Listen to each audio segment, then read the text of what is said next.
Les grandes gueules. Tout sur les dessous de l'actu. Ici, l'actu rime avec liberté de ton sur Radio Espace. Mais aussi sur Espace TV tous les soirs, évidemment vous avez accès à cette émission. Continuez à réagir, les contacts s'affichent juste en bas de l'écran. Un peu plus tard on va faire lecture de quelques messages dans cette émission. Voilà, au menu on va s'intéresser, on parlera politique. C'est demain donc jeudi 24 mai que le nouveau Premier ministre, Dr Ibrahima Kassory Fofana, prend fonction. La cérémonie de passation donc de service entre lui et le sortant Mamadi Youla, précédemment prévu donc pour ce mercredi, a été reportée à demain à 15h au Petit Palais ici à Conakry. En attendant, le nouveau PM consulte en vue de la formation de son nouveau gouvernement, un gouvernement dont les Guinéens attendent beaucoup de choses. Quels sont les chantiers prioritaires auxquels le nouveau PM et son équipe devront s'attaquer dans le court terme? On en parle dans cette émission ce matin chez les grandes gueules. Affaire de quadruplé mort récemment dans une clinique privée de la place ici à Conakry. L'émoi et la colère au sein de l'opinion, loin de retomber. La semaine dernière, un collectif de victimes de professeur Télissi, puisque c'est de lui qu'il s'agit, propriétaire de la dite clinique, organisait donc une marche blanche qui est partie donc du rond-point du port autonome de Conakry au ministère de la Santé, des victimes qui réclament de l'État des mesures d'urgence pour atténuer les souffrances des femmes au moment de donner naissance, ainsi que les risques de mortalité infantile. Dans quelles circonstances ces quadruplés ont trouvé la mort? Témoignage d'une mère, mesdames et messieurs, ce matin. Quel fut donc le chemin de croix de leur mère, Madame Guissé Fatoumata Sadio Bari, mère des quadruplés. Elle va intervenir ce matin chez les grandes gueules. Et puis, on parlera aussi de ces bébés siamois, mesdames et messieurs. Vous voyez à l'instant, à l'écran, l'affaire a été évoquée dans les grandes gueules. Et de là, la première dame a fait beaucoup de choses. Et aujourd'hui, évidemment, la maman tire donc la sonnette d'alarme parce que tout simplement, un des enfants est gravement malade. On essaye d'avoir cette maman dans ce studio ce matin. Oui, Abakar Souma donc, qui est en direct chez les grandes gueules. Abakar Souma, bonjour. Bonjour. Bonjour Monsieur Souma, bienvenue dans les grandes gueules. Il y a que le ministère du Travail a saisi récemment, a décidé récemment de saisir la justice pour trancher le différend de leadership qui vous oppose à l'autre SLEG, même si c'est vous qui êtes en négociation avec le gouvernement sur le dernier point de revendication que vous portez, à savoir les 8 millions de francs guinéens de salaire que vous réclamez. Mais ce que l'opinion ne comprend pas, est-ce que beaucoup d'observateurs ne comprennent pas, c'est que au moment où ces négociations sont en cours, au moment où le gouvernement, il n'y a pas de gouvernement en place, vous décidez et vous lancez à tous les enseignants de Guinée de se tenir prêts pour le 26 pour éventuellement une nouvelle grève. Les gens se posent des questions, personne ne comprend. Oui, effectivement. Nous avons appris que l'inspection générale du travail voudrait, n'est-ce pas, transférer notre dossier au niveau du tribunal du travail pour essayer de départager, n'est-ce pas, les deux syndicats. Mais nous, il n'y a pas une question de leadership au niveau du SLEG. Cela, c'est déjà défini. Oui, mais c'est pas la question, justement. Alors, on s'intéresse évidemment à cet appel parce que vous demandez aux enseignants de se tenir prêts pour le 26, pour déclencher cette grève. La question d'Abakar Diallo, oui, il était long, c'était de comprendre. Est-ce qu'on peut attendre jusqu'à ce que le gouvernement soit formé et puis continuer la discussion? Non, nous n'allons pas attendre puisque l'administration est une continuité. Nous sommes en train de discuter et la fin des discussions, c'est le 25. Oui. Mais pendant ce temps, qui est votre interlocuteur puisqu'il n'y a pas de gouvernement, M. Abakar Souma? Non, il y a le gouvernement. Mais non, il n'y a pas de gouvernement. J'ai l'impression que vous ne vivez pas dans notre pays, M. Souma. Il n'y a pas de gouvernement en ce moment. S'il vous plaît. Oui. Alors, le gouvernement est représenté, oui, n'est-ce pas, sur la table de négociation. Ouais. Tous les départements, il y a le budget, il y a la fonction publique, il y a les trois départements en charge du système éducatif. Alors, Monsieur Souma, mais la décision, vous savez bien que ces représentants, revient au Premier ministre. Ces représentants ne peuvent rendre compte à personne puisque le Premier ministre n'a même pas pris fonction et les ministères de tutelle ne sont pas en place. C'est difficile, mais ça. Écoutez, je crois que les ministres qui ont démissionné ont la charge encore n'est-ce pas, découler. Non, pas du tout. Monsieur, camarade, il faudrait quand même un peu de réveil. Je pense que vous ne suivez pas l'actualité ces derniers jours. Du tout. Il y a eu un décret récemment pour transférer la gestion des choses, des affaires courantes aux secrétaires généraux. Et vous savez bien qu'un secrétaire général aussi n'a pas plein pouvoir pour engager le gouvernement. Donc, je pense que ça serait le SLEG, hein, parce que vous avez le pouvoir. Non, ce que je voudrais, c'est que le gouvernement est représenté autour de la table de négociation. Et comme l'administration étant une continuité, donc nous négocions avec les représentants du gouvernement qui n'ont jamais dit que les ministres ne peuvent pas décider. Ils ne l'ont jamais dit. Pour eux, ils représentent le gouvernement et nous sommes en train de discuter. Donc comme nous avons en face de nous le gouvernement, des décisions qui seront prises, nous savons que ces décisions-là vont être respectées. Alors, ce qu'on veut comprendre aussi, c'est par où ça coince dans les négociations. Qu'est-ce qui motive? Bien avant ça, Moussa, parce qu'il faut éclairer ça, c'est très important. M. Souma dit que les ministres sont en fonction. Or, les ministres ne sont pas en fonction, non, c'est important. Non, ça, il le sait maintenant. Il sait qu'il n'y a pas de gouvernement, il a bien vu le décret. Pour nous, les négociations sont engagées et que nous sommes en train de les mener. Et nous n'avons jamais quitté les négociations. Oui. Et nous avons mais nos problèmes. Les négociations en cours, mais qui pour prendre la décision? Sa position claire par rapport à ce que nous avons demandé. Mais qui pour prendre la décision, M. Souma? Qui pour prendre la décision, puisqu'il n'y a pas de gouvernement en ce moment en Guinée? Mais écoutez, pourquoi alors ils ont envoyé les représentants sur la table de négociation s'il n'y a pas quelqu'un qui... Les représentants, d'accord, vous avez bien dit, les représentants. Mais ces représentants, ils n'ont pas pouvoir de décision, M. Souma. Puisqu'il n'y a pas de gouvernement, pourquoi ils n'ont pas, ils ne nous ont pas écrit pour dire, bon, compte tenu du fait que le gouvernement a démissionné, donc nous suspendons les négociations jusqu'à telle date. Pourquoi ils ne nous ont pas écrit et qu'ils se présentent tous les jours, n'est-ce pas, face à nous pour négocier? Monsieur Souma, moi j'ai deux questions. La première, est-ce que vous pensez que le moment est opportun? C'est vrai que cette année, vous avez obtenu quelque chose d'extraordinaire. Les travailleurs ne s'attendaient pas à cela. L'obtention des 40%, c'est un acquis. La même année, est-ce que nous tirons vers la fin de l'année? Les examens blancs commencent le 30 de ce mois. Déjà, les évaluations dans les différentes écoles commencent à partir du 25. Est-ce que vous pensez que le moment est opportun de déclencher une grève, sachant bien que vous avez déjà un acquis?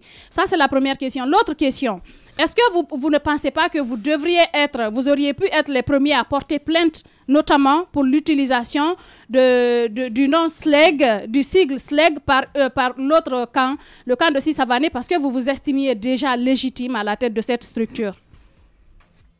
Écoutez, nous ne pouvons pas porter plainte contre ceci, parce que nous ne les considérons pas. Ils ne représentent absolument rien.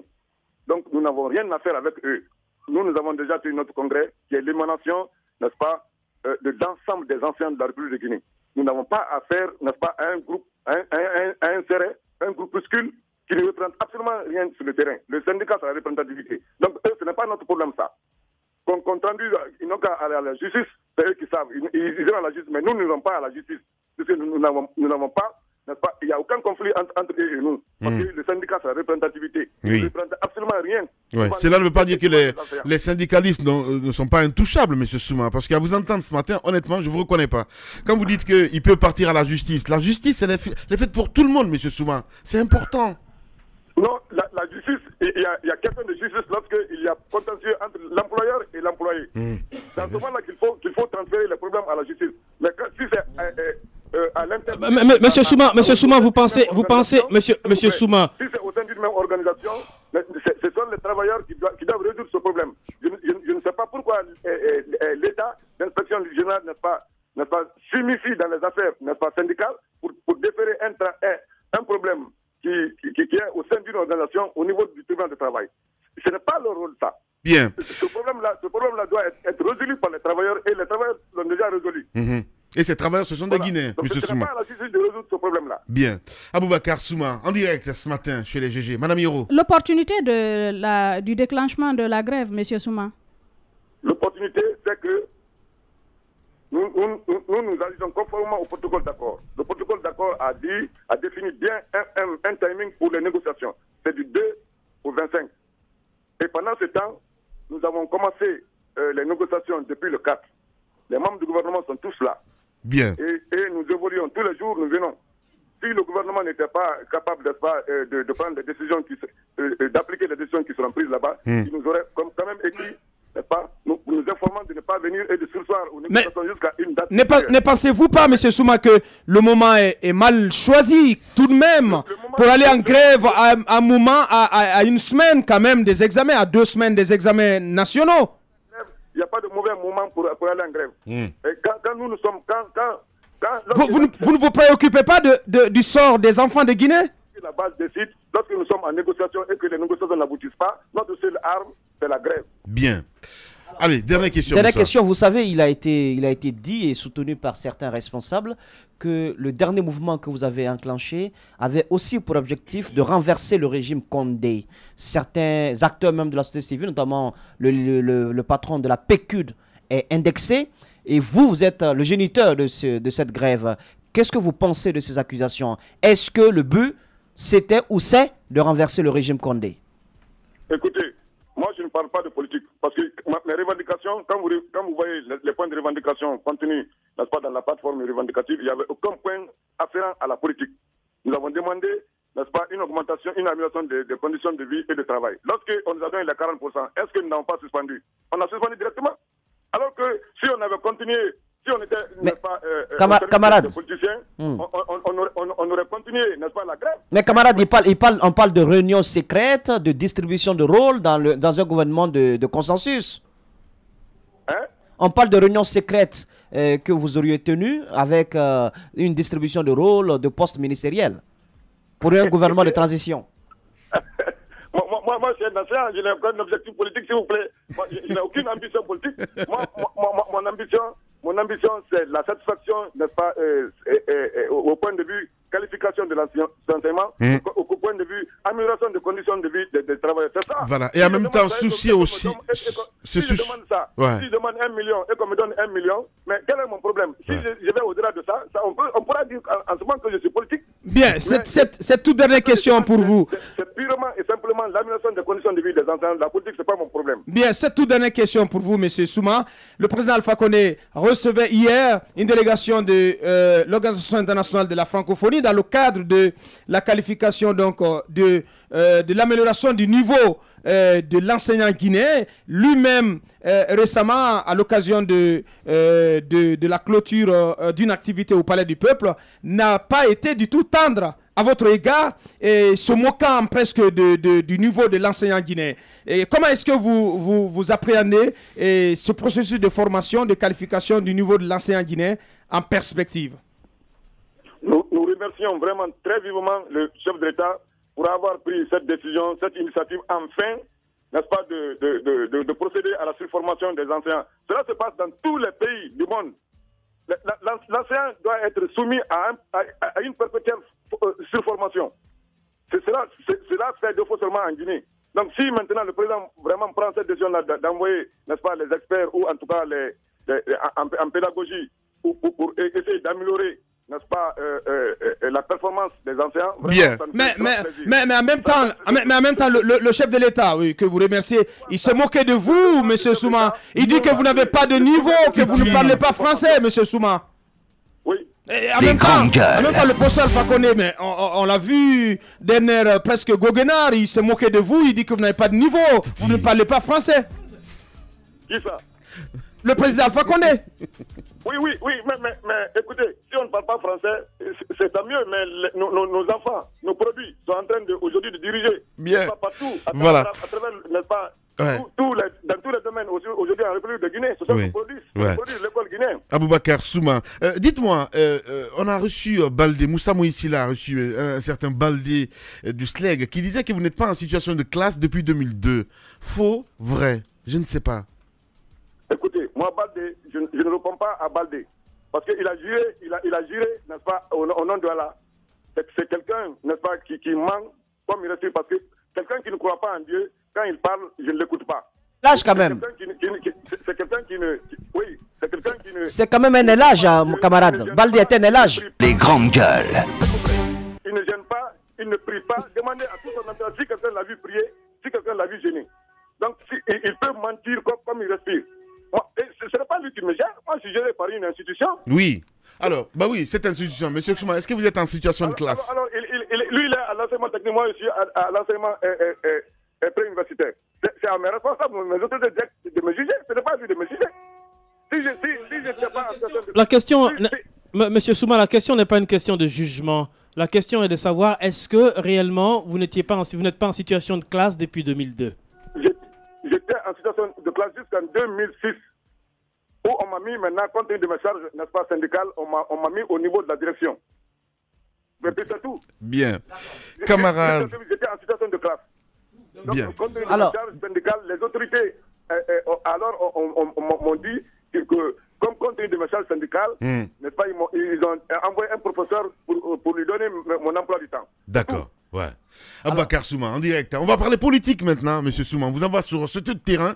C'est un terrain glissant, même si vous n'aimez pas la politique. Vous le savez très bien, il y a 2 jours, hein, on a eu un nouveau Premier ministre, hein, c'est bien cela, Dr Kassory Fofana Moussa Moïsila. Est-ce que vous pensez que Dr Kassory Fofana fera mieux que Mamadi Youla dans la promotion du dialogue social? Peut-être, on va le voir à l'épreuve, parce qu'il est prématuré de faire un jugement, n'est-ce pas, de ce qu'il va faire. Mais on le verra, n'est-ce pas, sur le terrain. Bien. Camarades, salut. Salut, camarades. Les grandes gueules. Tout sur les dessous de l'actu. Ici, l'actu rime avec liberté de ton sur Radio Espace. Mais aussi sur Espace TV tous les soirs, vous avez accès à cette émission, l'équipe B d'ailleurs, hein, qui présente les journaux cette semaine. Merci à vous tous à l'international. Nous allons continuer dans un instant avec le décryptage évidemment. C'est demain jeudi 24 mai que le nouveau PM, donc Dr Kassory Fofana, prend fonction.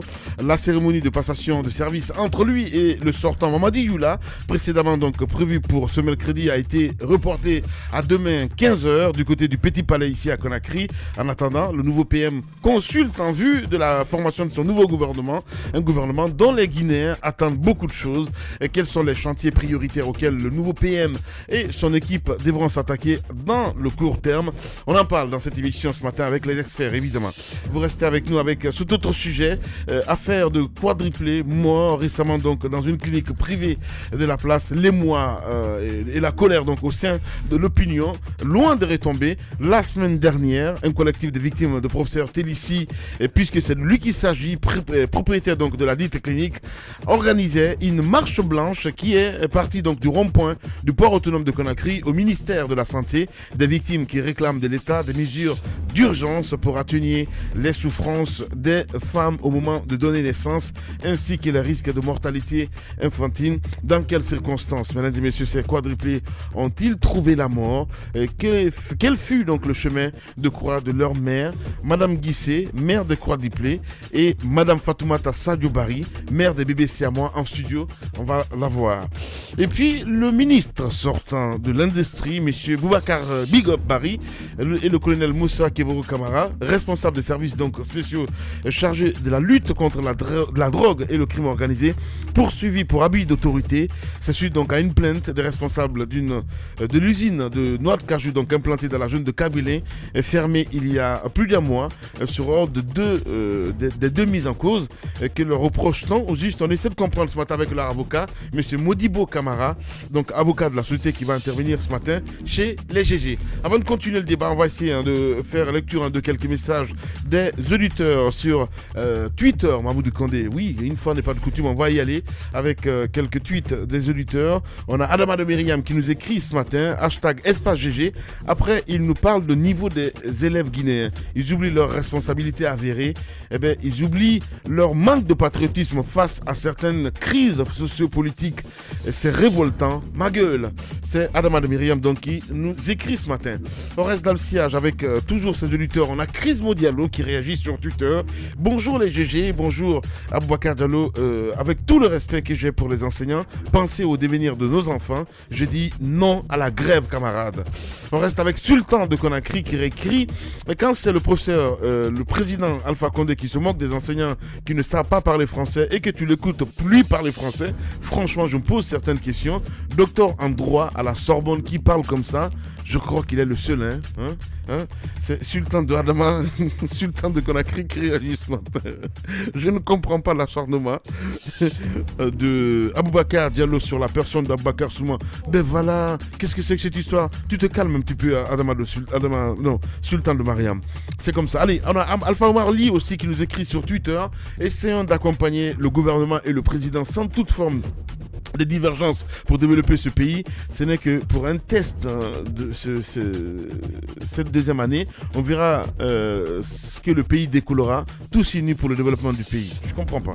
On va continuer le débat avec, dans un instant, avec ce gouvernement, Bakar Diallo. Oui, ce gouvernement qui va arriver les jours à venir. On attend de savoir si il va comporter un ou deux des ministres UFR. Je pense que c'est à ce niveau d'ailleurs que ça coince.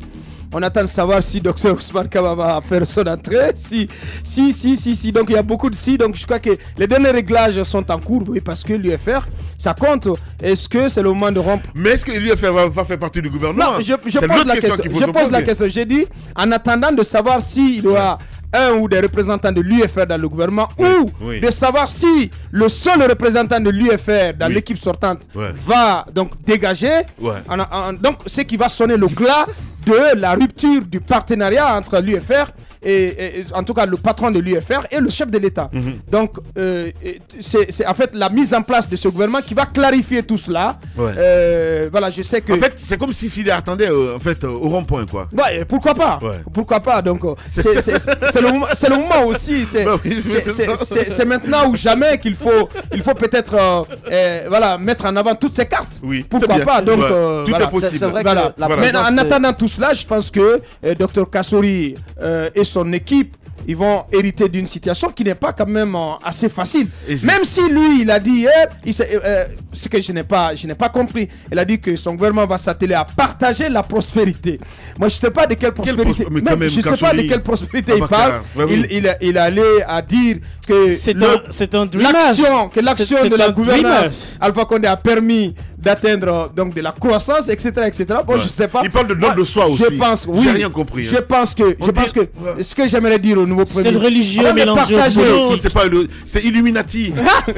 Oui, je sais. Bon là vous glissez sur un autre terrain. Est-ce que moi je voudrais dire, attention, la plupart, mon grand, ils ont des clés comme toi. Oui, ça y est, ça commence. Oui, c'est bien cela. Oui, les francs-maçons. La parole est publique. Oui. Et il y a des aspects de l'homme qui sont secrets.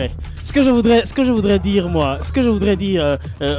par rapport au gouvernement, c'est que finalement chacun annonce son gouvernement. Chacun a son gouvernement dans la tête. Abakar là, tu l'as. Non, je ne l'ai pas moi. Tout le monde a. Pas du tout. Mais la réalité c'est quoi? La réalité c'est qu'il faut attraper le président de la République à ses mots. Le 8 mars dernier, il a dit vouloir nommer un gouvernement proche du peuple. Alors lorsque vous dites que vous voulez nommer un gouvernement proche du peuple, évidemment que ça doit être un gouvernement composé de toutes les entités. Lorsque vous faites par des vous paysans, de partis politiques, de tous les partis politiques, etc. De toutes les façons, on va pas faire un gouvernement une équipe de football. C'est en fonction des priorités, en fonction de l'urgence de la nation. Pourquoi pas Sinafaré, par exemple? Sinafaré, c'est qui? Tu connais pas Sinafaré? C'est qui Sinafaré? Ouais, je te fais juste Miram. Allez, on revient dans 10 minutes.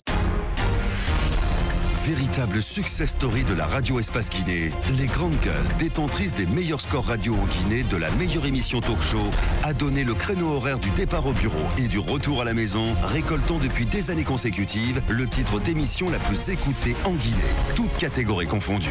Un grand total de plus de 5 millions d'auditeurs ont été fidèles au talk show Les GG, diffusé jour après jour sur toutes les stations du réseau Adafo Média de 9h à 10h30, un exploit qui restera longtemps dans les annales de la bande FM en Guinée.